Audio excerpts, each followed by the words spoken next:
akhirat esok sifat perkata hak la ni di dunia ni duduk dalam hati, duduk di anak lidah kita.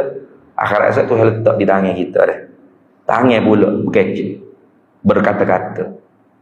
Sebab Tuhan letak sifat perkata. Di dunia ni kita berkata-kata dengan hati kita atau dengan lidah kita. Kata hati dia panggil hadisun nafsi ataupun kalamun nafsi. Kecek dalam hati, monolog.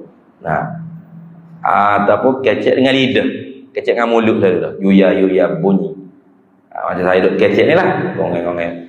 Ada sifat perkata dulu, dia nak dekak dalam lidah. Akhirat esok Tuhan letak di tangan, di kaki. Al-yawma nakhtimu ala afwahihim wa tukallimuna aydihim wa tashhadu arjuluhum bima kanu yaksib. Pada hari tersebut kami kunci mulut-mulut manusia.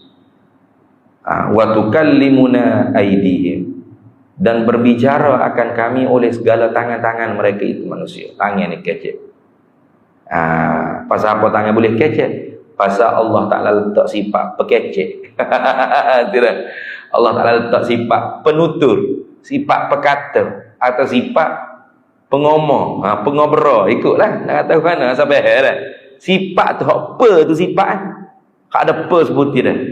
Berkata-kata, berkecek, bertutur. Apa lagi? Mengobrol, mengomong. Itu bukan sifat, itu hijau bagi sifat. Sama kita dah bahan. Mana sifat? Pendengar, pelihat tu sifat.